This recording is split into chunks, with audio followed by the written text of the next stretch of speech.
이건 사회학적으로 설명이 불가능합니다. 기적이 아니고 계산된 결과죠. 하버드 교수의 이 한마디에 전 세계 환경학계가 발칵 뒤집혔습니다. 123만 명, 36개월, 3조 원. 모든 공식이 말했습니다. 복구까지 최소 100년. 그런데 말입니다. 그 숫자를 단 3년 만에 깨버린 나라가 있었죠. 수치상 불가능이라던 복원이 현실이 된 순간 강대국들은 혼란에 빠졌습니다. 그 나라는 언제나 감정에 휘둘립니다. 한 일본 전문가가 비웃었지만 그 감정이 곧 세계 최고 수준의 체계적 행동력이 되었죠. 그런데 더 충격적인 건 그 누구도 명령하지 않았고 그 누구도 자신을 영웅이라 부르지 않았다는 사실입니다. 도대체 이 나라는 왜 위기 앞에서 더 차분해지는 걸까요? 그리고 이 나라엔 어떤 공식 밖의 공식이 숨겨져 있는 겁니까? 지금부터 그 놀라운 현장 속으로 들어가 보시죠. 미국에서 날아온 충격적인 이야기. 바로 시작합니다. 그리고 지금 어디에서 시청하고 계신지 댓글로 남겨주세요. 여러분의 이야기도 듣고 싶습니다. 그 전에 잠깐 1초 만에 누를 수 있는 좋아요 버튼을 꾹 눌러주시면 영상 제작에 큰 힘이 됩니다. 그럼 바로 사연 시작하겠습니다. 불가능과 기적, 이 두 단어 사이의 거리가 얼마나 될까요? 100년이라고들 했습니다. 그런데 말입니다. 이 나라는 30년, 10년도 아니었습니다. 3년이었어요. 123만 명이 만든 기적이었죠. 이건 알고도 흉내조차 못합니다. 오직 이 나라이기에 가능했습니다. 안녕하세요. 하버드에서 사회학을 배우는 라마다 로엘이라고 합니다. 그날 강의실에서 목격했습니다. 하나의 나라가 모든 이론을 무너뜨리는 광경을 말이에요. 한국이라는 나라, 그들은 이론을 따르지 않았습니다. 스스로 이론을 만들었죠. 사실 그날 강의실에 가게 된 건 순전히 친구 엘리자베스 때문이었습니다. 룸메이트인 엘리자베스가 아침부터 조르더군요. 오늘 특별 강의 있는데 같이 들으러 가자면서요. 일본 사회 구조에 대한 심화 수업이라고 했습니다. 평소 동아시아 문화에 관심 있던 터라 솔직히 기대가 됐어요. 메이지 유신 이후 일본의 근대화 과정이나 기업 문화 같은 걸 다루겠구나 싶었어요. 그래서 노트까지 새로 준비해서 강의실로 향했습니다. 강의실 문을 열고 들어서는 순간 분위기가 예사롭지 않았는데 200석이 넘는 대형 강의실이 거의 만석이었어요. 계단식으로 배치된 좌석들 사이를 지나 중간쯤 자리를 찾아 앉았어요. 친구는 옆에서 가방을 내려놓으며 흥분한 목소리로 말했습니다. 콜린스 교수님 강의는 평생 몇 번 못 듣고 비교사회학계에 살아있는 전설이라는 건 익히 들어 알고 있었으니까요. 그런데 칠판 옆 스크린을 보는 순간 뭔가 이상했습니다. 강의 제목이 떠 있었는데 일본이 아니었어요. 이론으로 설명되지 않는 나라들, 한국 사회 사례 연구라고 적혀 있었습니다. 한국이라니요. 순간 실망감이 확 밀려왔어요. 일본 강의를 기대하고 왔는데 한국이라는 게 좀 김이 샜고 솔직히 그 나라에 대해 아는 게 거의 없었습니다. 최근에 트럼프 대통령이 한국을 방문했다는 뉴스를 본 게 전부였어요. 조선업이나 자동차 부품을 만드는 나라 정도. 그 이상도 이하도 아니었습니다. 그냥 자리에서 일어나 나갈까 하는 생각도 들었습니다. 하지만 이미 강의실이 꽉 차서 움직이기도 애매했어요. 콜린스 교수님 강의니까 들을만 하겠지. 그렇게 마음을 달래며 노트를 펼쳤습니다. 바로 그때 강단 쪽 문이 열렸습니다. 에드워드 콜린스 교수님이 천천히 걸어 들어오셨어요. 60대 중반쯤 되어 보였고 오랫동안 전 세계 사회 구조를 연구해온 권위자라고 들었죠. 교수님이 강단 중앙에 서시자 웅성거리던 강의실이 단번에 조용해졌습니다. 그분의 존재감이 압도적이었어요. 교수님이 천천히 강의실을 둘러보시며 입을 여셨습니다. 오늘 여러분에게 보여드릴 것은 이론이 무너지는 광경입니다. 그 목소리가 강의실 구석구석까지 울려 퍼졌어요. 사회학 교과서 어디에도 설명되지 않는 현상 말이에요. 갑자기 등골이 서늘해지는 느낌이었습니다. 이론이 무너진다니 대체 무슨 말씀이신 걸까요? 강의실 분위기가 순식간에 달라지기 시작했습니다. 교수님이 리모컨을 드셨고 거대한 스크린에 영상이 켜졌습니다. 화면에는 바다가 펼쳐졌어요. 그런데 뭔가 심상치 않았습니다. 파도가 검은색이었어요. 카메라가 천천히 해안가로 이동하며 참상이 드러나기 시작했습니다. 하얗던 백사장이 시커먼 기름으로 뒤덮여 있었어요. 파도가 밀려올 때마다 끈적한 원유가 해변을 덮쳤습니다. 바위마다 검은 액체가 흘러내렸고 모래사장은 마치 아스팔트처럼 변해 있었어요. 교수님의 목소리가 강의실에 울려 퍼졌습니다. 2007년 12월 7일 새벽 태안 앞바다에서 벌어진 일입니다. 허베이 스피리트호라는 유조선이 좌초되며 원유 12,000킬로리터가 쏟아졌어요. 여러분, 이 양이 얼마나 되는지 아시나요? 화면에 숫자가 떴습니다. 올림픽 수영장 5개를 가득 채울 수 있는 양이었어요. 그 검은 기름이 파도를 타고 해안선 300km를 뒤덮었습니다. 영상이 바뀌며 더 처참한 장면들이 나왔습니다. 기름 범벅이 된 갈매기 한 마리가 날개를 파닥거리다가 모래사장에 쓰러졌어요. 온몸이 검은 액체로 뒤덮인 채 숨을 헐떡이고 있었습니다. 카메라가 바닷가를 따라 이동하며 수백 마리의 죽은 물고기들을 비췄습니다. 어민들이 그물을 걷어올리는 장면도 나왔는데 그물 안에는 물고기 대신 기름 덩어리만 가득했어요. 한 어민의 얼굴이 클로즈업 됐습니다. 50대쯤 되어 보이는 그분 눈에는 절망이 가득했어요. 교수님이 화면을 멈추고 설명을 이어가셨습니다. 태안 지역 주민 3만 명 중 절반이 어업으로 생계를 이어가던 사람들이었습니다. 하루아침에 모든 것을 잃은 거예요. 양식장은 폐쇄됐고 고기잡이 어선들은 항구에 묶여 있었습니다. 관광객들도 발길을 끊었어요. 기름 냄새가 진동하는 해변에 누가 오겠습니까? 지역 경제가 순식간에 붕괴됐습니다. 그 다음 장면은 더 충격적이었습니다. 국제해양오염 전문가들이 현장을 조사하는 모습이었어요. 하얀 방호복을 입은 전문가들이 샘플을 채취하며 고개를 절레절레 흔들었습니다. 화면 하단에 자막이 떴어요. 노르웨이 해양연구소 수석 연구원 라르스 옌센의 분석 내용이었습니다. 이 정도 규모의 원유 유출은 해양 생태계에 치명적이며 미생물부터 어류까지 먹이사슬 전체가 파괴된다는 내용이었어요. 자연 회복에는 최소 100년이 소요될 것으로 예상된다는 문장이 눈에 들어왔습니다. 100년이라는 단어에 강의실에서 탄식이 흘러나왔습니다. 교수님이 다음 자료를 보여주셨어요. 프랑스 환경공학 연구팀의 보고서였습니다. 원유에 함유된 중금속과 발암물질이 해저 퇴적물에 스며들면 수십 년간 독성이 유지된다는 내용이었어요. 미국 알래스카에서 발생한 엑슨 발대즈호 사고 사례가 나왔습니다. 30년이 지난 당시에도 해변 일부 지역에서는 여전히 기름이 검출되고 있다는 거예요. 태안의 경우 오염 범위가 더 넓기 때문에 회복 기간은 그보다 훨씬 길 것이라는 분석이었습니다.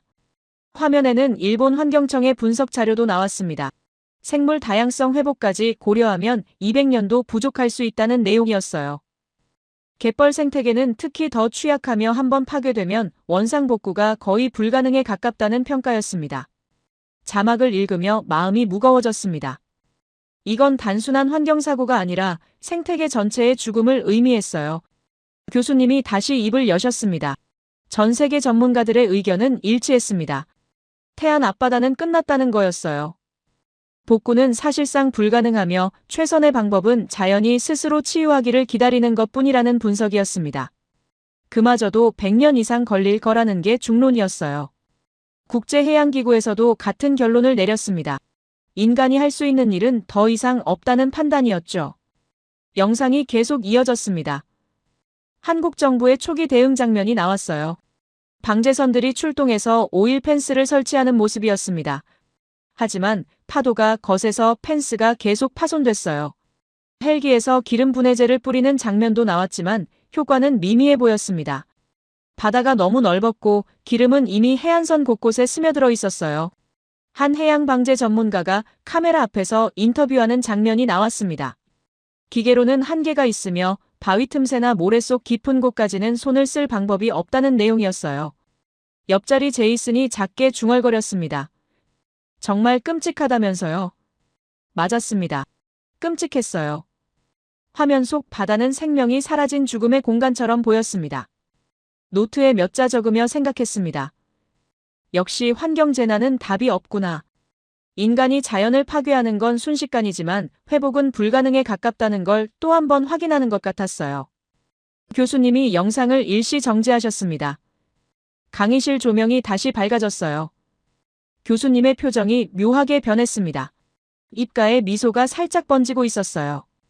여러분, 지금까지 본 것이 2007년 12월의 상황입니다. 전 세계가 내린 결론은 명확했어요. 태안 바다는 회복 불가능, 최소 100년은 기다려야 한다. 그게 과학적 판단이었습니다. 교수님이 잠시 말을 멈추셨습니다. 강의실이 숨죽인 듯 조용했어요. 그리고 교수님이 다시 입을 여셨습니다. 그런데 말입니다. 그 목소리 톤이 묘하게 달라져 있었어요. 뭔가 중요한 반전이 올 것 같은 느낌이었습니다. 노트 쥔 손에 힘이 들어갔습니다. 앞으로 몸을 살짝 숙이며 스크린을 응시했어요. 교수님의 다음 말이 궁금해지기 시작했습니다. 100년이라던 그 바다에 대체 무슨 일이 벌어진 걸까요? 교수님의 목소리가 한 옥타브 낮아졌습니다. 목소리가 한 옥타브 낮아졌습니다. 그런데 말입니다. 그 짧은 한마디에 강의실 공기가 달라졌어요. 100년이라던 그 바다에서 정말 놀라운 일이 벌어졌습니다. 스크린이 다시 켜지며 새로운 영상이 재생됐습니다. 같은 태안 해변이었지만 분위기가 완전히 달랐어요. 카메라가 해안선을 따라 천천히 이동하는데 사람들이 보이기 시작했습니다.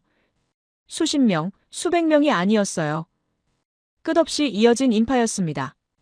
화면 속 사람들은 모두 똑같은 자세를 취하고 있었습니다. 쪼그려 앉아서 바위를 닦고 있었어요. 손에 든 건 첨단 장비가 아니었습니다. 그냥 헝겊이었어요. 낡은 수건과 걸레로 바위 하나하나를 문지르고 있었습니다. 카메라가 한 할머니를 클로즈업했어요.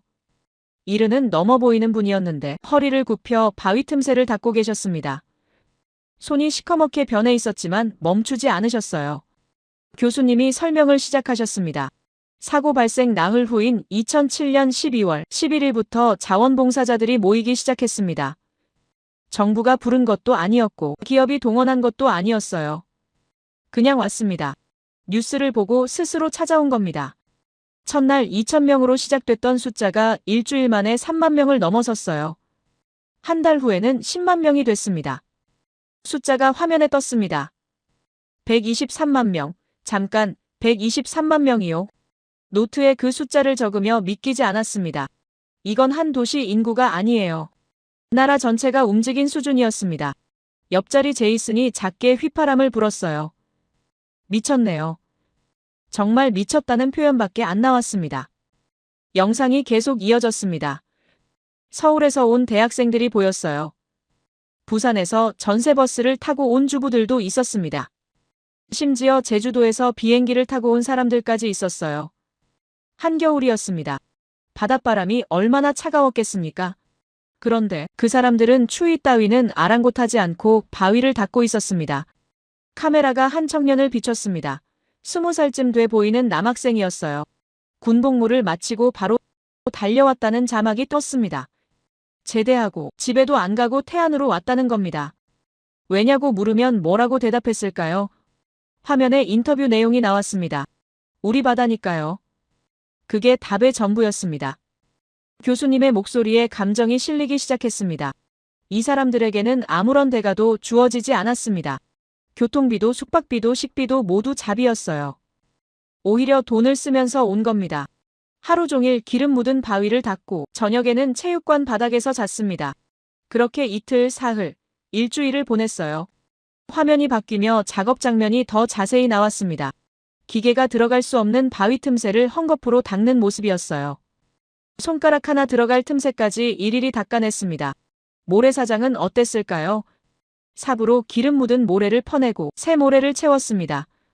한 삽, 한 삽이 모여 해변이 되살아났어요. 여기서 놀라운 통계가 나왔습니다. 교수님이 그래프를 보여주셨어요. 전문가들이 예측한 복구 시간과 실제 복구 시간의 비교였습니다. 노르웨이 전문가는 100년이라고 했고 프랑스 팀은 150년이라고 예측했습니다. 일본은 200년까지도 가능하다고 봤어요. 그런데 실제로는 얼마나 걸렸을까요? 화면에 숫자가 떴습니다. 3년, 고작 3년이었습니다. 2010년 태안 바다에서 물고기가 다시 잡히기 시작했습니다. 2011년 갈매기들이 돌아왔어요. 2012년 관광객들이 다시 찾아오기 시작했습니다. 100년이 걸린다던 바다가 3년 만에 숨을 쉬기 시작한 겁니다.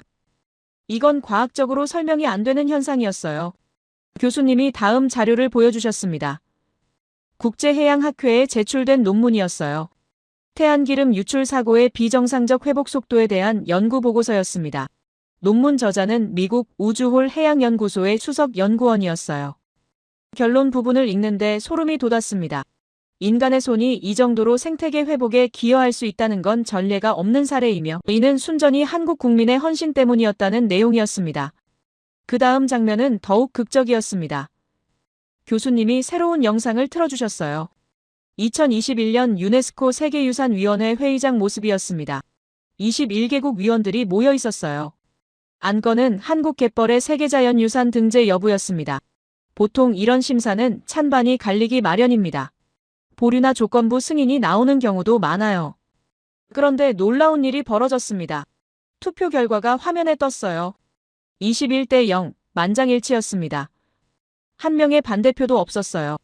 이건 유네스코 역사상 매우 드문 일이라는 자막이 나왔습니다. 프랑스 위원이 발언하는 장면이 나왔어요. 한국 갯벌은 단순한 자연이 아닙니다. 인간과 자연이 함께 만든 기적이라는 내용이었습니다. 교수님이 설명을 이어가셨습니다. 한국 갯벌이 특별한 이유는 생물 다양성 때문만이 아닙니다. 죽어가던 바다를 국민이 직접 되살렸다는 사실 때문이에요. 태안 사고 이후 한국인들은 갯벌의 가치를 다시 깨달았습니다. 그래서 예전에 개발한다고 메웠던 갯벌을 다시 되돌리기 시작했어요. 화면에 새로운 통계가 나왔습니다. 한국 갯벌이 흡수하는 이산화탄소 양이었어요. 연간 49만 톤, 이게 어느 정도냐면 승용차 20만 대가 1년 동안 내뿜는 배기가스를 통째로 빨아들이는 양이라고 했습니다. 숫자 아래 또 다른 수치가 떴어요. 경제적 가치로 환산하면 연간 18조 원이라는 내용이었습니다. 18조 원, 노트에 그 숫자를 적으며 다시 한번 확인했습니다. 맞았습니다. 18조 원이었어요. 갯벌 하나가 1년에 18조 원어치의 탄소를 먹어치운다는 겁니다. 이건 단순한 자연이 아니었어요. 살아있는 탄소 저장고였습니다. 교수님이 더 놀라운 이야기를 꺼내셨습니다. 그런데 여러분, 더 흥미로운 예측이 있습니다. 화면이 바뀌며 지구본이 나왔어요. 북극 지역이 확대됐습니다. 그린란드였어요. 얼음으로 뒤덮인 거대한 섬이 화면을 채웠습니다. 지금 그린란드 빙하가 역사상 가장 빠른 속도로 녹고 있습니다. 기후학자들의 예측에 따르면 이 추세라면 수십 년 내에 엄청난 양의 얼음이 바다로 흘러들어갈 겁니다. 그렇게 되면 어떻게 될까요? 전 세계 해수면이 최대 6m까지 상승할 수 있다는 시뮬레이션이 나왔습니다. 6m, 이건 재앙입니다. 화면에 동아시아 지도가 나타났어요. 해수면이 6m 오르면 어떻게 되는지 시뮬레이션 결과가 펼쳐졌습니다. 중국 동부 해안이 물에 잠기기 시작했어요. 상하이, 장쑤성, 산둥반도, 베이징 입구인 텐진까지 푸른색으로 변했습니다. 바다에 잠긴다는 뜻이었어요. 교수님의 설명이 이어졌습니다. 중국 동부는 황하가 실어나른 흙이 쌓여 만들어진 평야입니다. 해발 고도가 매우 낮아요. 해수면이 6m만 올라도 한반도 면적만 한 땅이 물에 잠기거나 거대한 습지로 변할 겁니다. 중국에게는 재앙이죠. 그런데 여기서 역설이 시작됩니다. 교수님의 목소리에 묘한 긴장감이 실렸어요. 그 거대한 습지가 서해 바다에는 축복이 될 수 있습니다. 화면에 새로운 그래픽이 나왔습니다. 갯벌의 정화 능력을 보여주는 자료였어요. 서울대학교 연구팀이 마산 봉암 갯벌을 60일 동안 관찰한 결과였습니다. 결과가 놀라웠습니다. 갯벌이 오염된 퇴적물의 독성을 최대 70%까지 스스로 분해했다는 겁니다. 갯벌 속 미생물과 개, 갯지렁이 같은 생물들이 쉴 새 없이 오염 물질을 걸러내며 바다 자정 속도를 2배 가까이 빠르게 만든다는 연구 결과였어요. 교수님이 결론을 내리셨습니다. 만약 중국 쪽의 한반도 면적만 한 초대형 갯벌이 새로 생긴다면 어떻게 될까요? 그게 1000년 정화 필터가 됩니다. 중국에서 내려오는 오염 물질을 1차로 걸러주는 거예요. 결과적으로 서해 바다는 전 세계 어디에도 뒤지지 않는 청정 바다로 거듭날 가능성이 있습니다. 머릿속이 복잡해지기 시작했습니다. 그린란드 빙하가 녹으면 중국 해안이 잠기고 거대한 갯벌이 생기며 그게 서해를 정화한다. 이건 마치 도미노처럼 연결된 이야기였어요. 한 나라의 위기가 다른 나라의 기회가 되는 아이러니였습니다. 교수님이 마지막 문장을 던지셨습니다. 100년 걸린다던 바다를 3년 만에 되살린 나라. 123만 명이 자발적으로 움직인 나라. 갯벌 하나로 18조 원의 가치를 만들어내는 나라. 여러분, 이 모든 게 우연일까요? 아니면 그들만의 특별한 무언가가 있는 걸까요? 강의실이 숨죽인 듯 조용했습니다. 노트를 내려다보며 생각했어요. 대체 이 나라는 뭐지? 어떻게 불가능을 가능으로 바꿀 수 있었던 걸까? 옆자리 학생들도 웅성거리기 시작했습니다. 모두가 같은 질문을 하고 있었어요. 한국, 도대체 어떤 나라길래 이런 걸까? 교수님이 스크린을 끄셨습니다. 강의실 조명이 다시 밝아지며 분위기가 바뀌었어요. 그분이 천천히 강단을 거닐며 말씀하셨습니다. 123만 명이 만든 기적, 3년 만에 되살아난 바다. 여러분은 이 현상을 어떻게 설명하시겠습니까? 강의실이 조용했습니다. 아무도 쉽게 답하지 못했어요. 교수님이 다시 입을 여셨습니다. 이 질문에 답하려면 훨씬 과거로 가야 합니다. 태안 사고보다 훨씬 전으로 말이에요. 새로운 영상이 재생됐습니다. 화면에는 서울거리가 펼쳐졌어요. 겨울 아침이었습니다. 시간 표시가 화면 구석에 떴어요. 오전 8시 30분이었습니다. 지하철역 출구에서 사람들이 쏟아져 나오기 시작했습니다. 수백 명이 일정한 간격으로 걸어가고 있었어요. 마치 훈련받은 것처럼 질서정연했습니다. 그런데 뭔가 이상했습니다. 카메라가 천천히 인파를 따라가는데 점점 더 명확해졌어요. 모든 사람이 똑같은 옷을 입고 있었습니다. 검은색 롱패딩이었어요. 남녀노소 할 것 없이 전부 검은 긴 패딩을 입고 있었습니다. 마치 누군가 미리 약속이나 한 것처럼 보였어요. 옆자리 제이슨이 작게 웃었습니다. 완전 유니폼이네요. 다른 학생들도 웃음을 터뜨렸어요. 앞줄에 앉은 여학생이 말했습니다. 개성이라곤 전혀 없는 것 같다면서요. 강의실 분위기가 살짝 들떴습니다. 노트에 적으며 솔직히 동감했어요. 전형적인 집단주의 사회처럼 보였습니다. 제이슨이 또 말했습니다. 교수님, 저건 집단주의의 전형 아닌가요? 개인의 자유의지가 완전히 억압된 것처럼 보이는데요. 다른 학생도 거들었습니다. 모두가 남 눈치만 보고 똑같이 행동하는 복제 인간 같다면서요. 강의실 곳곳에서 공감하는 소리가 들렸습니다. 한 학생이 더 보탰습니다. 저런 사회에서는 창의성이 나올 수 없을 것 같다면서요. 혁신도 기대하기 어렵고 모든 사람이 틀에 박힌 삶을 산다는 분석이었습니다. 또 다른 학생이 말했습니다. 실리콘밸리에서는 절대 볼 수 없는 광경이라면서요. 여기서는 모든 사람이 자기만의 스타일로 개성을 표현한다는 내용이었어요. 제이슨이 결론을 내렸습니다. 교수님, 저 사람들은 왜 개인이 아니라 집단의 부품으로만 존재하는 건가요? 자기 정체성은 어디에 있는 거죠?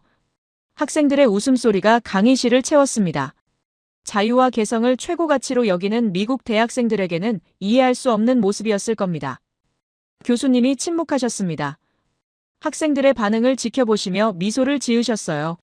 그리고 천천히 일어나시더니 말씀하셨습니다.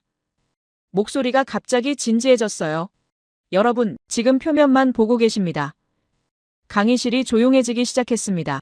정말로 저게 개성 없는 복제품들의 행진으로 보이십니까? 학생들이 교수님의 표정 변화를 감지하기 시작했어요.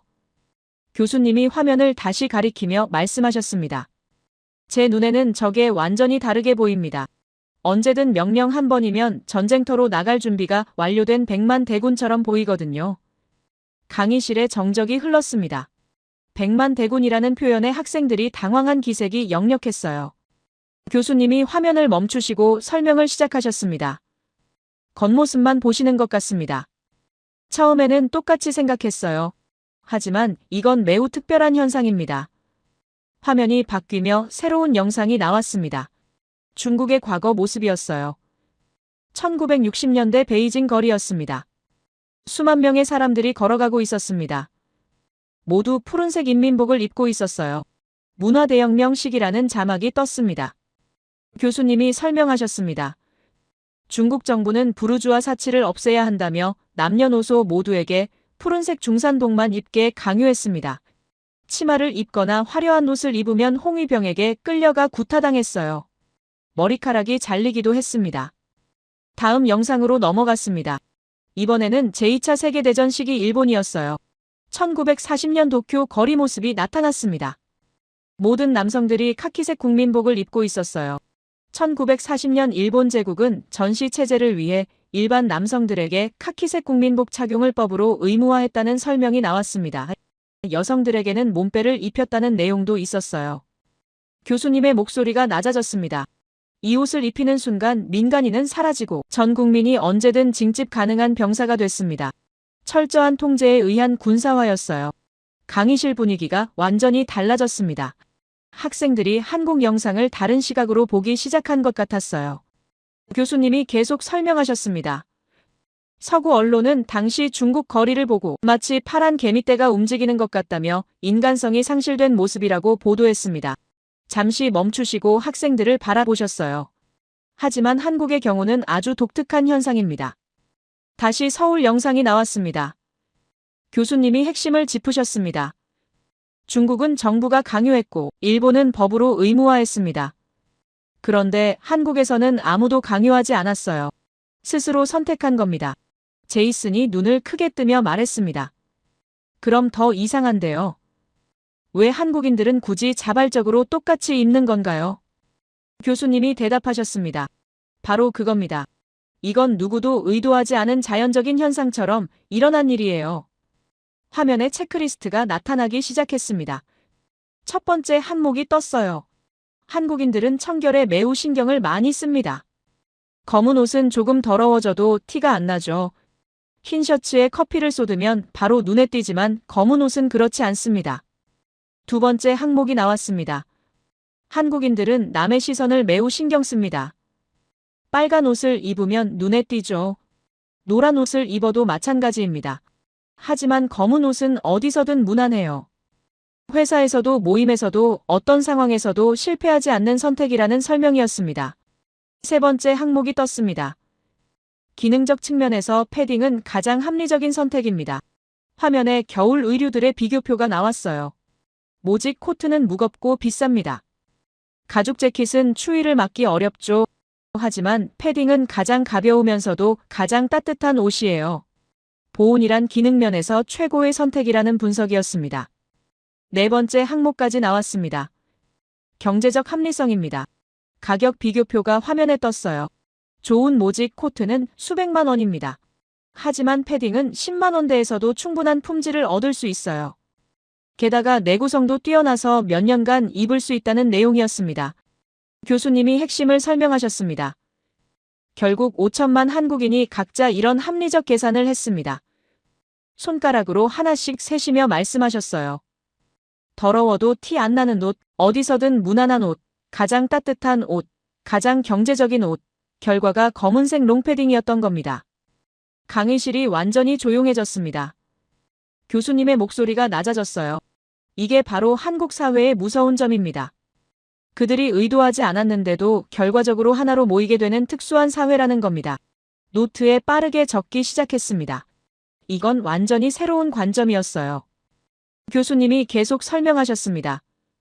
보통의 국가들이 선호하지 않는 아파트가 한국에서는 최고 선호주택이 되는 것도 같은 원리입니다.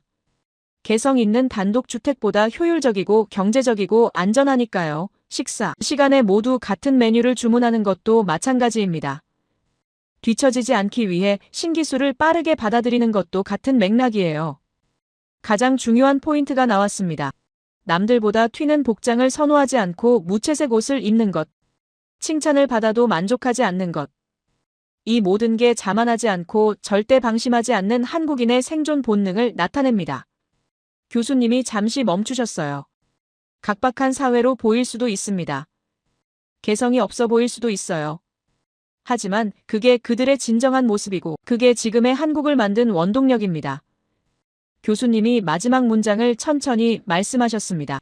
한국이라는 나라는 5천만 명이 각자 합리적으로 선택한 결과가 하나의 거대한 힘으로 모이는 기적의 땅입니다. 강의실에 감동적인 정적이 흘렀습니다. 제이슨이 천천히 고개를 끄덕이기 시작했어요. 다른 학생들도 마찬가지였습니다. 노트를 내려다보며 생각했습니다.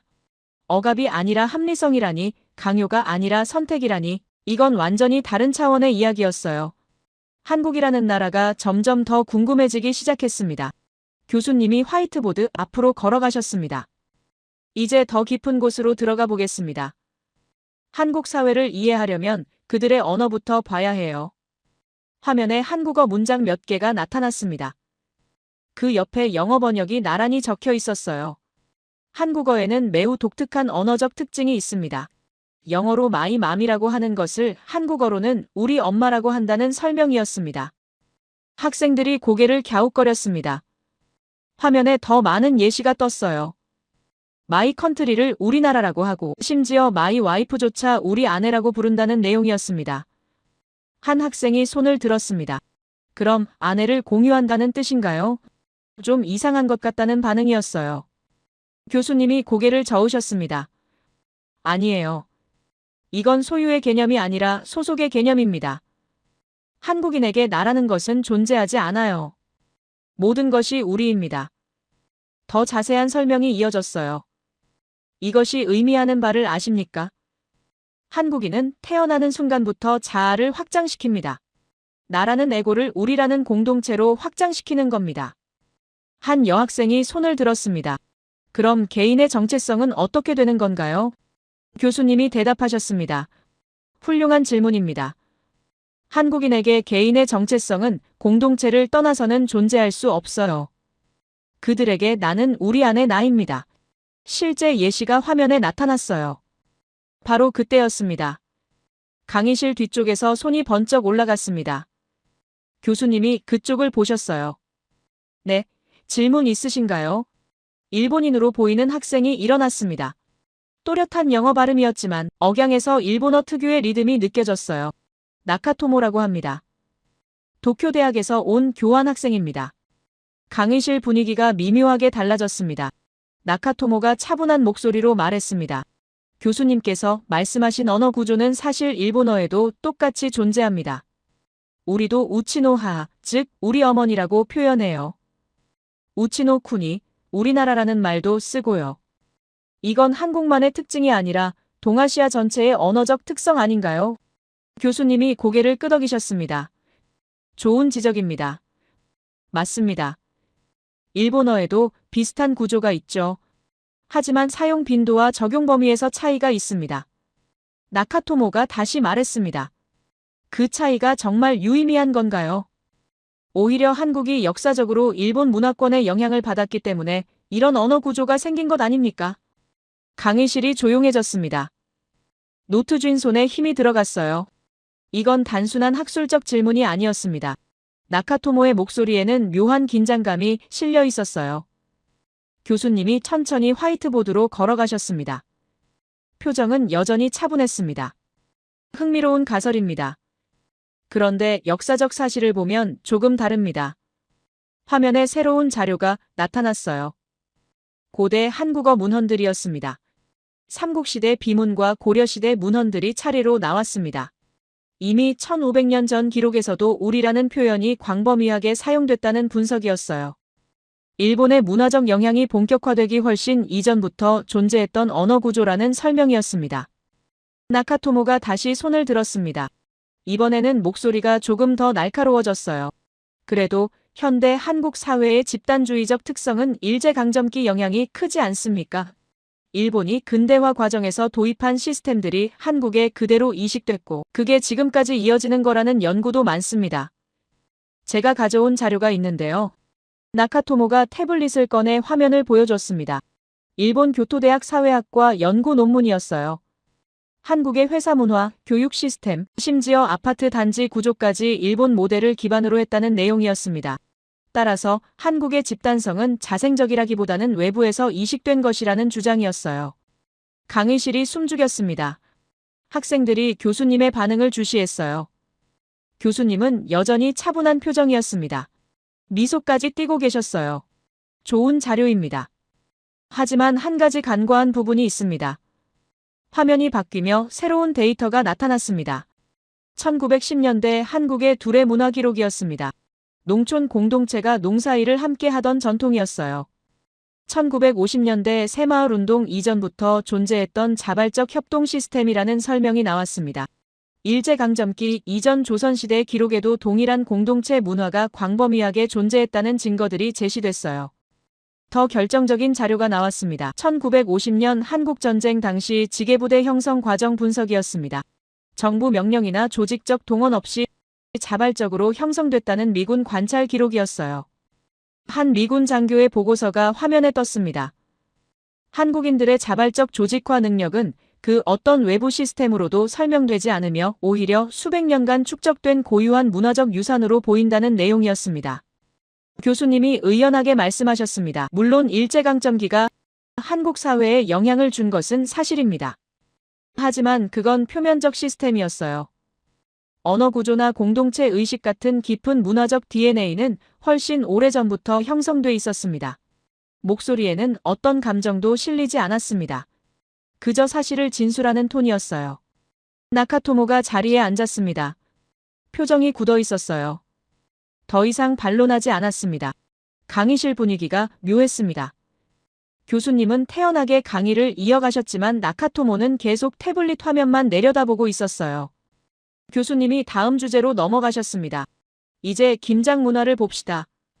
화면에 한국의 김장 모습이 나왔어요. 할머니부터 손주까지 3대가 모여 수백 포기의 배추를 다듬는 장면이었습니다. 매년 11월 한국 전역에서 벌어지는 대규모 집단 행동입니다. 온 가족이 모이고 온 돈내가 함께 모여서 겨울 내내 먹을 김치를 담그죠. 구체적인 수치가 나왔습니다. 한 가족당 평균 100포기에서 200포기입니다. 전국적으로는 연간 200만 톤의 김치가 이 시기에 만들어진다는 통계였어요. 과거 한국에서는 직장에서 김장 휴가라는 것까지 줬다는 내용도 나왔습니다. 국가적 행사나 다름없었던 겁니다. 교수님이 핵심을 설명하셨습니다. 1년치 식량을 함께 만들며 그들은 확인합니다. 우리는 절대 혼자가 아니다라는 사실을 말이에요. 이건 단순한 요리가 아닙니다. 겨울 생존 훈련이었던 겁니다. 노트에 빠르게 적었습니다. 생존과 공동체가 연결되는 지점이었어요. 다음은 회식 문화였습니다. 한국은 경제협력개발기구 국가 중 근로시간이 가장 긴 나라 중 하나입니다. 연간 1915시간 하루 평균 10시간 이상 일하죠. 그런데 더 놀라운 건 그 긴 노동을 마치고도 모두 모여 늦은 저녁 식사와 술을 마신다는 겁니다. 화면에 회식 장면이 나왔습니다. 1차는 식사, 2차는 술, 3차는 노래방으로 이어지는 체계적 구조였어요. 마치 군사 작전처럼 단계별로 진행된다는 분석이었습니다. 그리고 다음날 새벽 6시에 아무렇지 않게 출근하는 게 한국의 무서운 문화라는 설명이 이어졌어요. 교수님이 결론을 내리셨습니다.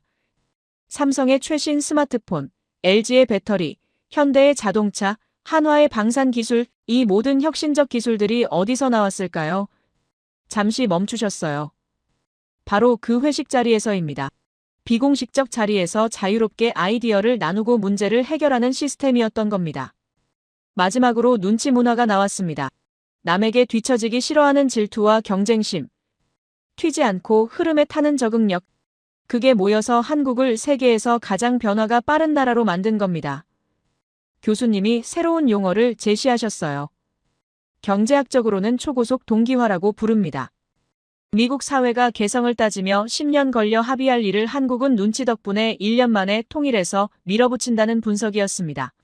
화면에 스마트폰 보급률 그래프가 나왔어요. 2010년 한국 30%, 미국 15%였습니다. 2015년에는 한국 85%, 미국 60%로 격차가 벌어졌어요. 교수님이 마지막 문장을 말씀하셨습니다. 언어가 사고를 만들고 사고가 행동을 만들며 행동이 문화를 만듭니다. 한국인이 우리 엄마라고 말하는 순간 그의 뇌는 이미 공동체 모드로 전환됩니다. 이건 억압이 아니라 선택이고 강요가 아니라 본능입니다. 앞자리를 돌아보니 나카토모가 여전히 고개를 숙이고 있었습니다. 더 이상 질문하지 않았어요. 노트에 적으며 생각했습니다. 언어가 사고를 지배한다는 게 이런 거구나. 효율과 개성이 대립하는 게 아니라 합리적 선택들이 모여 하나의 질서가 되는 거구나. 한국이 점점 더 선명해지기 시작했습니다. 교수님이 화면을 전환하셨습니다. 이제 한국인의 가장 독특한 특성을 보여드리겠습니다. 위기 앞에서 발동되는 집단 본능 말이에요. 화면이 흑백으로 바뀌었습니다. 1950년 6월 25일이라는 자막이 떴어요. 한국전쟁 발발 직후의 모습이었습니다. 카메라가 산길을 따라 이동했습니다. 수십 명의 농민들이 지게를 지고 산을 오르고 있었어요. 등에 진 짐이 사람 키보다 높았습니다. 군수품이었습니다. 탄약 상자, 식량 보급품, 의료품까지 모든 것을 지게에 짊어지고 있었어요. 한여름지는 더위 속에서 땀을 뻘뻘 흘리며 걸어가는 모습이었습니다. 교수님이 설명을 시작하셨습니다. 북한군이 남침했을 때 놀라운 일이 벌어졌습니다. 아무도 시키지 않았는데 전국에서 지게부대가 자발적으로 조직됐어요. 농민들이 자기 소중한 지게를 들고 나와서 군대에 짐을 날랐습니다. 징집 영장이 나온 것도 아니었어요. 정부가 동원한 것도 아니었습니다. 화면 속 한 농민의 얼굴이 클로즈업 됐습니다. 50대쯤 되어 보이는 분이었어요. 얼굴은 땀과 먼지로 범벅이었지만 눈빛만은 흔들리지 않았습니다. 뒤를 돌아보니 제이슨이 이해할 수 없다는 표정을 짓고 있었어요. 작게 속삭였습니다. 군인도 아닌데 왜 전장에 뛰어드는 거죠? 제이슨이 더 강하게 말했습니다. 미국 같으면 나는 민간인이라고 쓴 깃발을 들고 안전지대로 도망쳤을 겁니다. 그게 합리적이잖아요. 내 목숨은 국가의 소유물이 아니니까요. 다른 학생들도 고개를 끄덕였습니다. 서구적 관점에서는 당연한 반응이었어요. 교수님이 깊은 미소를 지으셨습니다. 맞습니다. 개인주의 사회에서는 도망치는 게 가장 똑똑한 선택이죠. 잠시 멈추셨어요. 하지만 한국은 공동체 사회입니다. 화면을 확대해서 보여주셨어요. 그들에게 전쟁은 국가 대 적군의 싸움이 아니었어요. 우리 마을, 우리 이웃의 파멸의 싸움이었습니다. 핵심 개념이 화면에 떴습니다. 환난상휴, 어려움이 닥치면 서로 돕는다는 뜻이었어요. 이건 법이 아니라 생존 본능이라는 설명이 나왔습니다. 교수님이 계속 말씀하셨습니다. 옆집 김 씨가 총을 들고 나갔는데 뒷집 이 씨가 도망을 간다고요. 한국의 공동체 안에서는 그게 죽음보다 더 부끄러운 일로 여겨집니다. 그래서 그들은 지게를 졌습니다. 누가 시켜서가 아니라 내 이웃이 피를 흘리는데 나만 편할 수 없다는 그 지독한 연대의식 때문이었어요. 노트를 쥔 손이 떨렸습니다. 이건 계약이 아니라 본능이었어요. 국가와 개인 사이의 계약 관계가 아니라 생존을 위한 집단 본능이었던 겁니다. 화면이 바뀌며 더 최근 사례가 나왔습니다. 1997년 11월이라는 자막이 떴어요. 국제통화기금 외환위기였습니다. 당시 한국 경제가 붕괴 직전이었다는 설명이 나왔습니다. 외환 보유고가 바닥났고 국가부도 위기에 처했어요. 화면에는 은행 앞에 줄을 선 시민들의 모습이 나왔습니다. 그런데 이상했어요. 뭔가를 받으려고 서 있는 게 아니었습니다. 금을 들고 와서 내놓으려고 줄을 선 거였어요. 교수님이 설명하셨습니다. 정부가 금 모으기 운동을 시작했는데 반응이 폭발적이었습니다. 한 학생이 놀란 표정으로 말했습니다. 저 사람들 정말 이상해요. 뭔가 받으려고 줄 서는 게 아니라 주려고 줄을 서고 있잖아요. 교수님이 웃으셨습니다. 맞습니다. 미국에서 사람들이 저렇게 줄 서는 경우는 블랙 프라이데이에 물건을 싸게 사려고 할 때뿐이죠. 하지만 이 사람들은 자기 손해를 보려고 줄을 선 겁니다. 구체적인 장면이 나왔습니다. 1998년 1월 5일 오전 6시부터 은행 앞에 줄이 서기 시작했다는 기록이었어요. 할머니들이 평생 간직해온 금반지를 손에 쥐고 오셨습니다. 화면에는 눈물을 흘리며 금반지를 내놓는 한 할머니의 모습이 나왔어요. 자막이 떴습니다. 이 반지는 시어머니가 물려주신 거예요. 60년간 한 번도 빼본 적이 없는데 하지만 나라가 어려우니 어쩔 수 없죠. 할머니의 손이 떨리고 있었습니다. 60년, 노트에 그 숫자를 적으며 목이 메었어요. 60년간 간직한 추억을 국가에 바치는 겁니다. 교수님이 질문을 던지셨습니다. 정부가 실패한 건데 왜 국민이 희생해야 하는 거죠? 서구적 사고로는 당연한 질문이었습니다. 하지만 한국인들에게는 정부와 국민이 분리된 존재가 아니에요. 정부가 망하면 나도 망하고 나라가 망하면 가족도 망한다고 생각하죠. 비교 분석이 화면에 나왔습니다. 미국인이라면 이렇게 생각할 겁니다. 나는 세금을 냈으니 정부가 알아서 해결해야 한다. 정부가 못하면 정부 탓이다. 하지만 한국인은 다르게 생각해요. 정부도 우리고 나라도 우리고 결국 우리가 해결해야 한다는 의식이었습니다. 1997년 당시 한국인들은 이렇게 생각했다는 분석이 나왔어요. 정부를 욕하고 있을 시간에 우리라도 뭔가 해보자는 마음이었습니다. 그래서 금반지를 뺏어온 겁니다. 더 충격적인 장면이 이어졌어요. 신혼 3개월 된 젊은 부부도 왔습니다. 결혼 반지를 뺏어 가져온 거였어요. 화면 속 부부가 인터뷰하는 장면이 나왔습니다. 신혼여행도 못 갔는데 반지부터 빼는 게 말이 되나요? 하지만 우리라도 나서야죠. 젊은 남편의 목소리가 떨렸지만 결연했습니다. 놀라운 숫자가 화면에 떴어요. 첫날에만 23톤의 금이 모였습니다. 약 40일 만에 227톤이 넘는 금이 쏟아져 들어왔다는 통계였어요. 한 여학생이 감탄하며 말했습니다. 227톤이면 엄청난 양이네요. 교수님이 더 놀라운 사실을 말씀하셨습니다. 심지어 초등학생들까지 돼지저금통을 깨서 동전을 가져왔어요. 몇백 원, 몇천 원이지만 정성스럽게 봉투에 담아서 말이에요. 해외 동포들의 이야기가 나왔습니다. 미국 로스앤젤레스, 독일 프랑크푸르트, 일본 도쿄에서도 금 모으기 운동이 자발적으로 시작됐다는 내용이었어요. 화면에는 세계 각지의 한인들이 금반지를 들고 한국 영사관으로 향하는 모습이 나왔습니다. 총 227톤의 금이 모였습니다. 이는 당시 한국 외환 보유고의 50%에 해당하는 엄청난 규모였어요. 교수님이 핵심을 짚으셨습니다. 누가 강요했나요? 아무도 안 했어요. 그들은 우리가 어려우면 나도 어렵다는 본능으로 움직인 겁니다. 강의실이 완전히 조용해졌습니다. 등을 의자에 기대며 깊은 사색에 잠겼어요. 이건 단순한 애국심이 아니었습니다. 교수님이 새로운 관점을 제시하셨습니다. 그런데 여러분, 이 정신은 어디서 온 걸까요? 화면에 한반도 지도가 나타났어요. 북쪽으로는 중국과 러시아, 동쪽으로는 일본이 둘러싸인 지정학적 위치였습니다. 한국은 역사상 수백 번의 침략을 받았습니다. 생존 자체가 기적이었던 땅이에요. 그 수많은 위기 속에서 한국인들은 깨달았습니다. 나라가 망하면 안 된다는 것을 말이에요. 기술이 무너지면 안 되고 꾸준히 성장해야 한다는 절박함이었습니다. 이 생각의 뿌리가 바로 한국이라는 게 대단한 겁니다. 물론 누구나 갖고 있는 생각이지만 한국은 그걸 1000년 넘게 실천해온 민족이에요. 조상들의 정신이 현대까지 이어지고 있다는 분석이 나왔습니다. 지정학적 리스크를 안고 있지만 어떤 역경에서도 의연하게 대처하고 오히려 위기를 기회로 만드는 힘, 그 뿌리가 바로 조상들이 물려준 생존 DNA라는 설명이었어요. 위기가 오면 더욱 강해지고 힘이 배가 되는 민족이라는 결론이었습니다. 교수님이 마지막 문장을 말씀하셨습니다. 그리고 이런 나라가 다른 나라를 위해서도 똑같은 마음으로 움직입니다. 태안 바다를 되살릴 때도 우리 바다라는 마음이었고 지구 환경을 지킬 때도 우리 지구라는 마음이에요. 우리라는 개념이 국경을 넘어 인류 전체로 확장되는 겁니다. 노트에 천천히 적었습니다. 위기 시 더 강해지는 민족, 본능적으로 하나가 되는 사람들, 그리고 그 힘을 인류를 위해 쓰는 나라. 가슴 깊은 곳에서 무언가가 울렸습니다.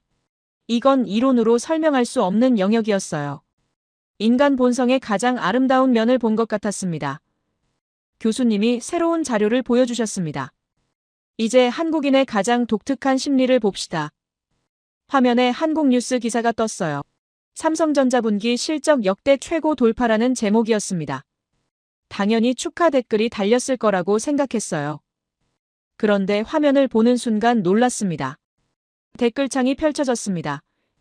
이럴 때일수록 더 노력해야 된다. 아직 한국은 멀었다. 중국이 따라오고 있는데 방심하면 안 된다. 저출산이 오히려 문제다. 긍정적 뉴스인데도 경계를 늦추지 않는 반응들이었어요. 칭찬받는 상황에서도 위기 의식을 드러내는 댓글들이 대부분이었습니다. 교수님이 설명하셨습니다. 지난 3년간 주요 포털 사이트의 경제 관련 기사 댓글 2만 건을 분석했습니다.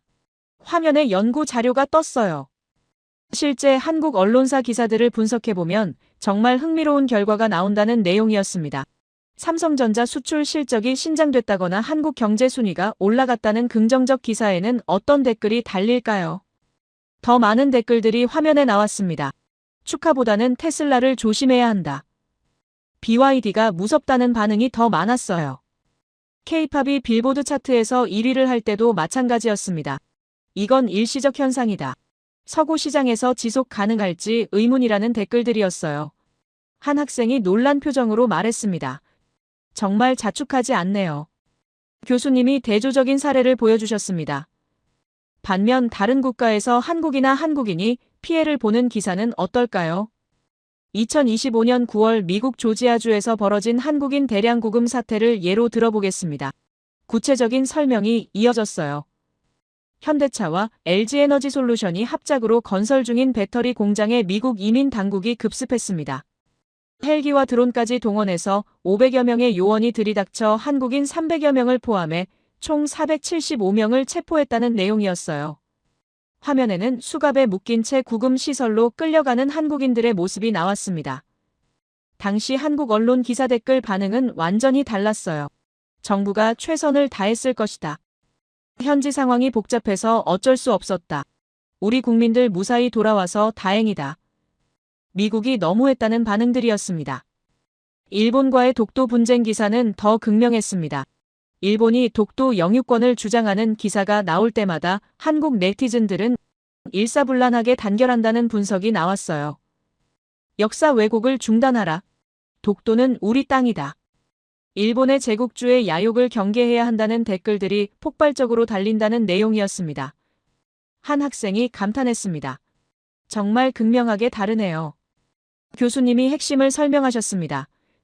칭찬받을 때는 경계하고 공격받을 때는 단결하는 겁니다. 이건 단순한 겸손이 아니에요. 전략적 사고 방식입니다. 성공했을 때 방심하면 언제든 추락할 수 있다는 위기 의식, 그리고 외부 공격에는 무조건 단결해서 맞서야 한다는 생존 본능이죠.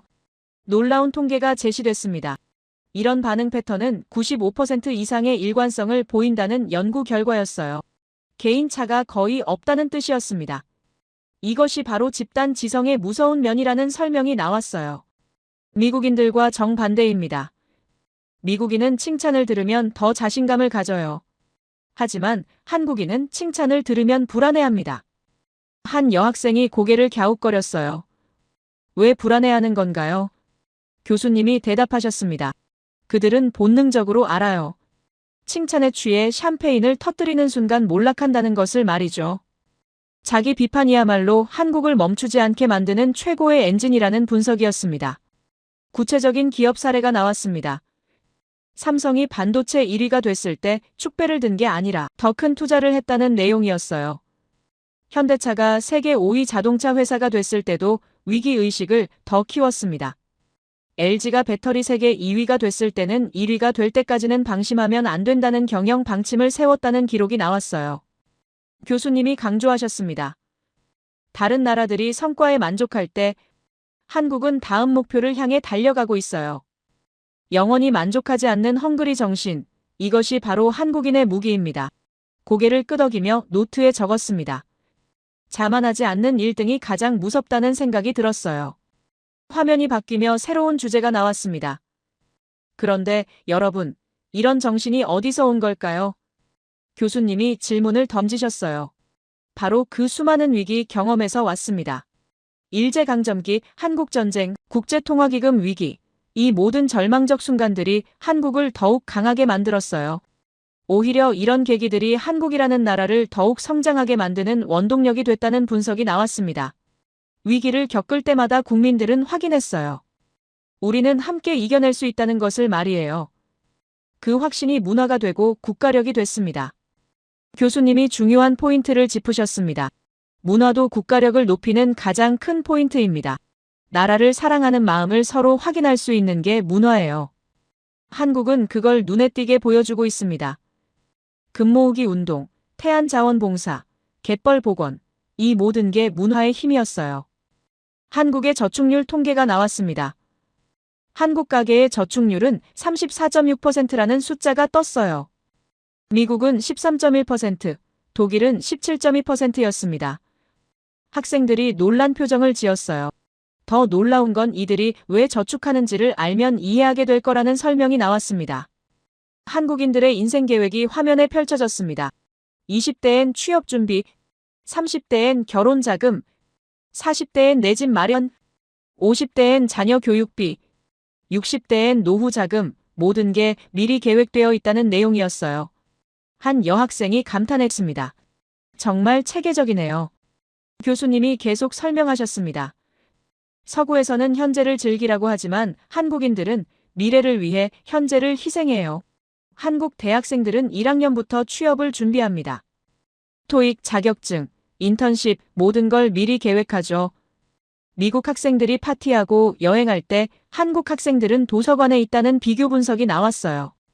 100세 시대라는 개념이 소개됐습니다. 한국에는 100세 시대라는 말이 있어요. 100살까지 살 거라고 가정하고 인생을 설계하는 겁니다. 한국인들의 투자 패턴이 화면에 나왔습니다. 부동산, 주식, 교육, 보험, 모든 투자가 장기적 관점에서 이루어진다는 분석이었어요.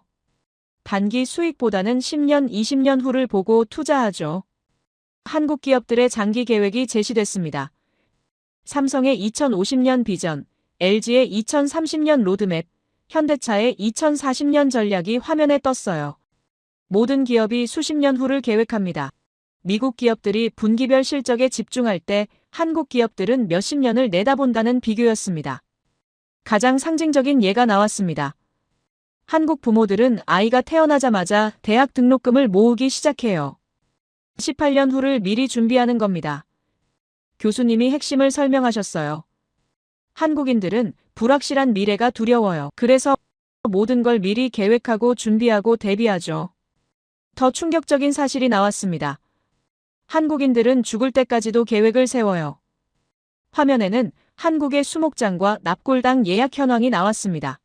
미리 묘지를 사고 장례 비용을 준비해요. 심지어 자녀들에게 부담을 주지 않기 위해 자신의 장례식까지 미리 계획한다는 내용이었습니다.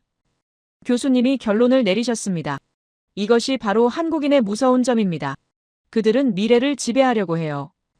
미래에 대한 이런 집착이 한국을 오늘의 모습으로 만든 원동력입니다. 영원히 배고픈 정신, 절대 만족하지 않는 1등. 그게 한국을 멈추지 않게 만드는 엔진이라는 설명이었어요. 노트에 천천히 적었습니다. 칭찬을 두려워하는 민족, 미래를 준비하는 사람들, 위기를 기회로 바꾸는 문화, 가슴 깊은 곳에서 무언가가 울렸습니다. 이건 단순한 성공 스토리가 아니었어요. 생존을 위한 필사적인 몸부림이 문화가 되고 그 문화가 국가를 만든 이야기였습니다. 한국이라는 나라가 점점 더 선명해졌어요. 교수님이 천천히 강단을 거니셨습니다. 이제 모든 것을 연결해 보겠습니다. 화면이 다시 켜졌어요. 태안 앞바다였습니다. 처음 봤던 그 검은 기름 바다가 아니었어요. 푸른 파도가 일렁이는 깨끗한 바다였습니다. 2023년 현재 태안 해변이라는 자막이 떴어요.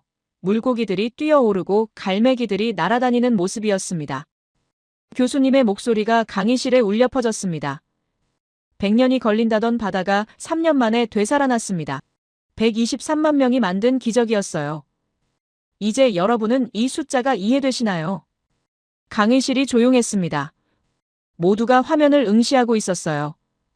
앞으로 몸을 숙이며 집중했습니다. 화면에 서울 출근길 영상이 다시 나왔어요.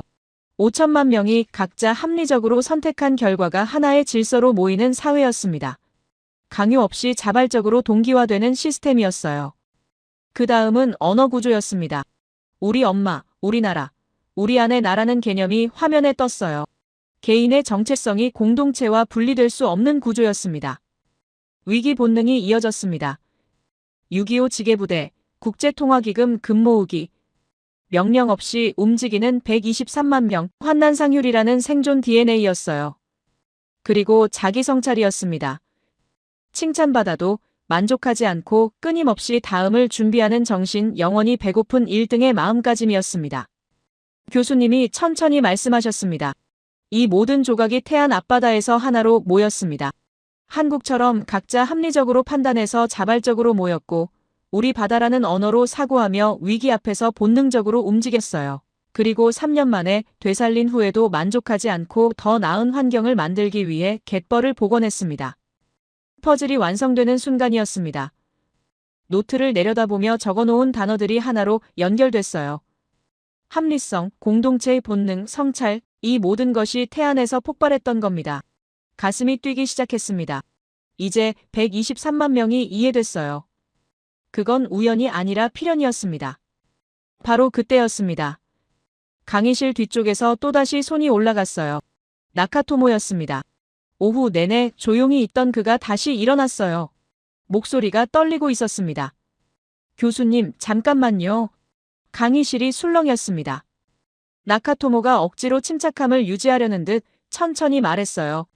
한국의 경제 발전과 사회 시스템은 일본의 도움 없이는 불가능했습니다. 일본이 투자하고 기술을 이전했기 때문에 가능했던 거예요. 태안복구도 마찬가지입니다.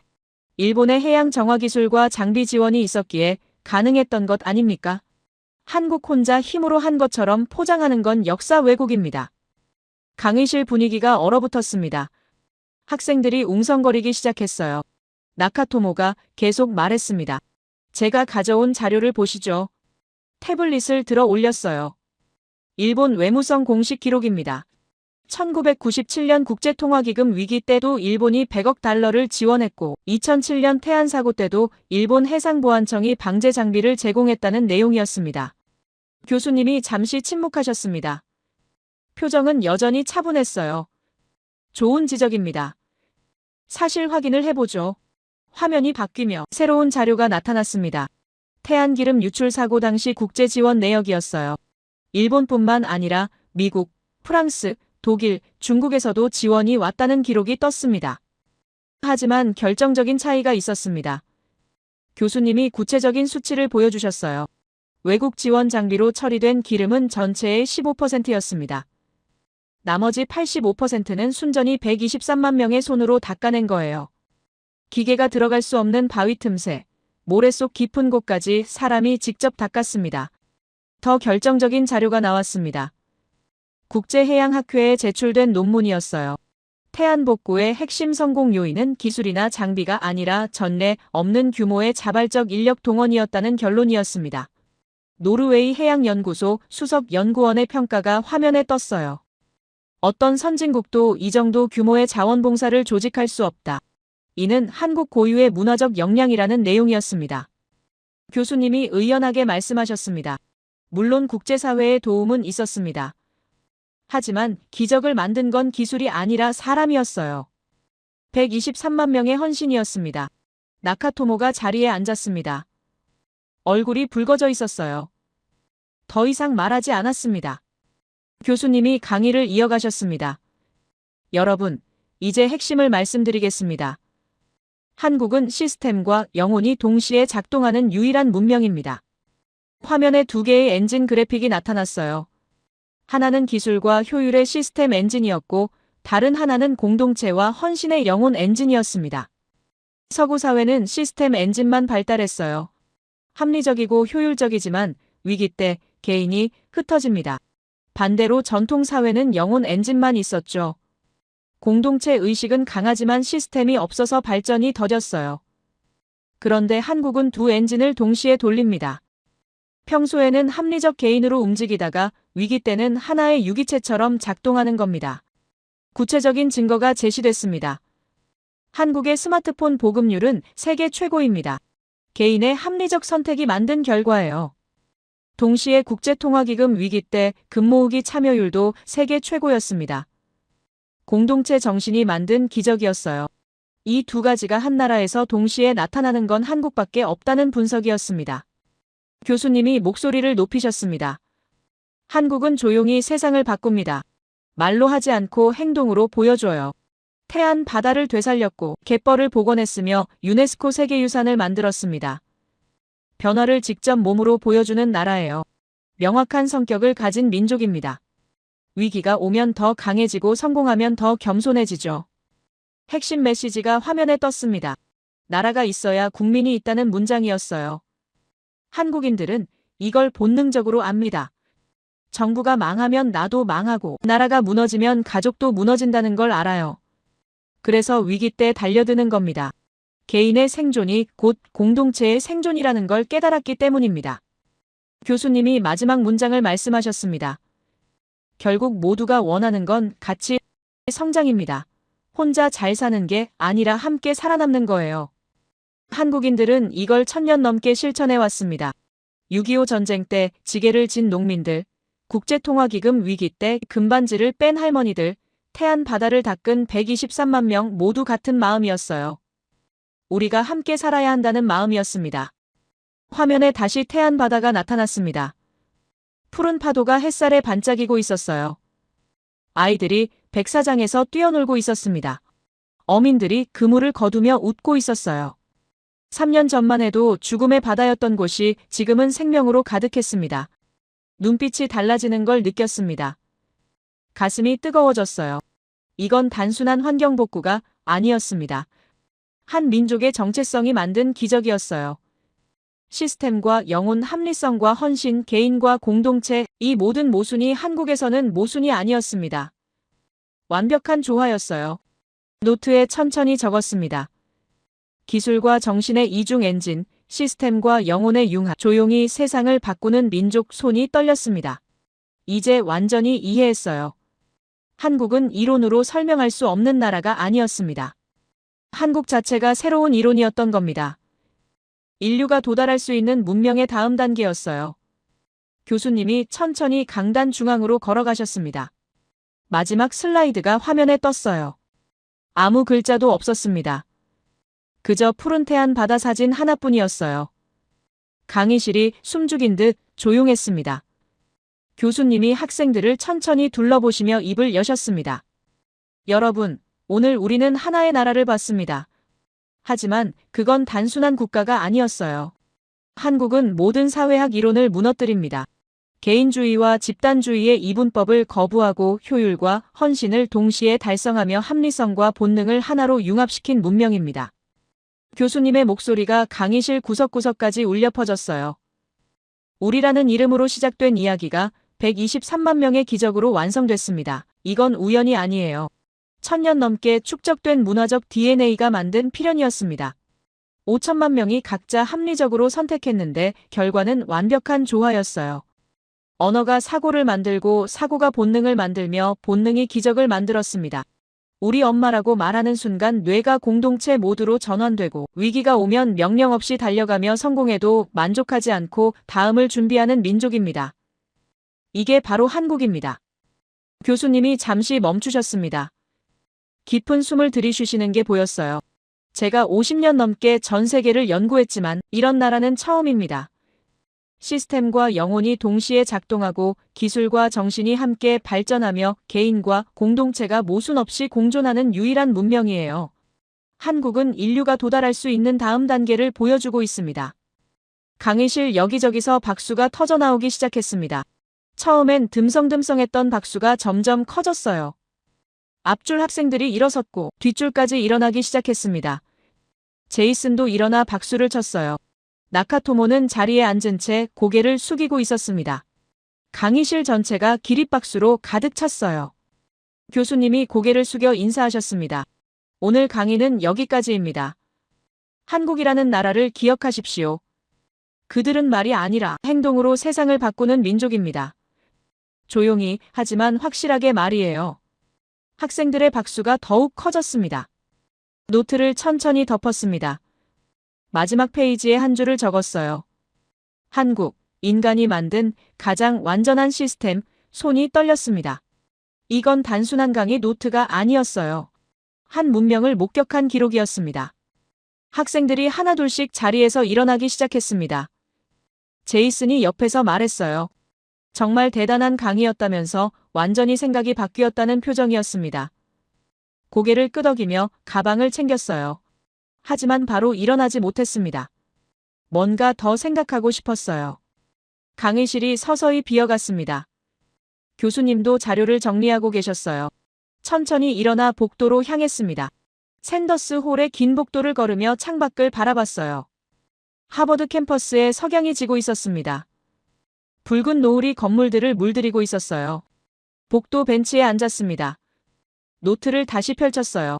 첫 페이지부터 천천히 넘기기 시작했습니다. 검은 롱패딩, 우리 엄마, 지게부대, 금모으기 227톤, 123만 명, 태안 바다, 모든 단어가 연결되기 시작했어요. 마치 퍼즐의 마지막 조각이 맞춰지는 것 같았습니다. 문득 깨달았습니다. 한국은 힘을 과시하지 않는다는 걸 말이에요. 군사력이나 경제력을 자랑하지 않았습니다. 대신 조용히 바다를 되살렸고 갯벌을 복원했으며 123만 명을 자발적으로 모았어요. 눈에 보이지 않는 힘이었습니다. 그런데 그게 더 강했어요. 보이지 않는 힘이 가장 무서운 법입니다. 총이나 탱크는 눈에 보이지만 국민의 마음은 보이지 않아요. 기술은 측정할 수 있지만 헌신은 측정할 수 없습니다. 한국이 가진 건 바로 그 보이지 않는 힘이었어요. 5천만 명의 마음이 하나로 모이는 순간 그 어떤 무기보다 강력했습니다. 그래서 한국은 굳이 올라가려 하지 않아도 선진국 반열에 오른 겁니다. 스스로 강대국이라 주장하지 않았는데도 강대국들이 견제하기 시작했어요. 조용히 기술을 발전시켰더니 어느새 반도체 강국이 됐고 자동차를 만들었더니 세계 5위가 됐으며 배터리를 개발했더니 필수 파트너가 됐습니다. 미국은 한국 없이 첨단 산업을 유지할 수 없게 됐고 중국은 한국 기술을 따라잡으려 필사적이며 일본은 한국의 성장을 불안한 눈으로 지켜보고 있어요. 유럽은 한국과 협력하려 줄을 서고 중동은 한국의 미래를 맡기기 시작했습니다. 이 모든 게 과시 없이 이뤄진 일이었어요. 노트 마지막 장에 천천히 적기 시작했습니다. 한국의 진짜 힘은 눈에 보이지 않는 곳에 있다. 5천만 국민의 마음속에 있고 1000년 넘게 이어진 DNA 속에 있으며 위기 때마다 발동되는 본능 속에 있다. 이건 복사할 수 없고 흉내낼 수 없으며 훔칠 수도 없는 힘이다. 강대국들이 한국을 부러워하는 이유가 이해됐습니다. 그들은 무기와 돈으로 힘을 과시하지만 한국은 국민으로 힘을 증명해요. 그들은 명령으로 사람을 움직이지만 한국은 마음으로 사람을 움직입니다. 그들은 계약으로 관계를 맺지만 한국은 우리라는 말로 하나가 돼요. 석양이 점점 붉어지고 있었습니다. 캠퍼스를 거니는 학생들이 보였어요. 각자 다른 방향으로 흩어져 가고 있었습니다. 개인주의 사회의 전형적인 모습이었어요. 그들은 자유롭지만 위기 때 혼자입니다. 한국은 평소엔 개인처럼 살지만 위기 때는 하나가 돼요. 문득 오늘 아침이 떠올랐습니다. 일본 강의인 줄 알고 왔다가 한국 강의여서 실망했던 순간 말이에요. 트럼프 대통령이 한국 방문했다는 뉴스 정도만 알고 있었습니다. 그게 고작 몇 시간 전인데 지금은 완전히 달라졌어요. 한국이라는 나라가 완전히 다르게 보이기 시작했습니다. 천천히 일어나 복도를 걸었습니다. 도서관 방향으로 향하며 생각했어요. 내일부터 한국 관련 논문을 찾아봐야겠다고 말이에요. 비교사회학 논문 주제로 한국을 다뤄보고 싶었습니다. 이론으로 설명되지 않는 나라, 아니 이론 자체가 된 나라를 연구하고 싶어요. 제 이야기를 끝까지 들어주셔서 감사합니다. 모두 안녕히 계세요. 오늘의 사연 어떻게 들으셨나요? 누군가에겐 당연한 하루였겠지만 누군가에겐 평생 잊지 못할 시간이었을지도 모르겠네요. 우리는 흔히 기적이라고 말하지만 어쩌면 그건 오래된 습관 같은 걸지도 모르겠어요. 위기 앞에서 더 차분해지는 사람들, 말보다 행동이 먼저 나가는 마음들. 그게 바로 이 땅이 지켜온 힘이 아닐까 싶네요. 정답이 있는 이야기는 아닙니다. 다만 한 번쯤은 이런 생각이 들죠. 우린 지금 얼마나 서로를 믿고 있는 걸까? 여러분의 생각을 아래 댓글에 남겨주세요. 그리고 감동적인 사연을 주변 사람들과 공유하고 함께 이야기 나눠보세요. 마지막으로 1초밖에 걸리지 않는 구독과 좋아요, 알림 설정은 영상 제작에 큰 힘이 됩니다. 지금까지 감동을 담아 여러분께 진심을 전하는 감동담기였습니다. 오늘 하루도 행복한 하루 보내세요.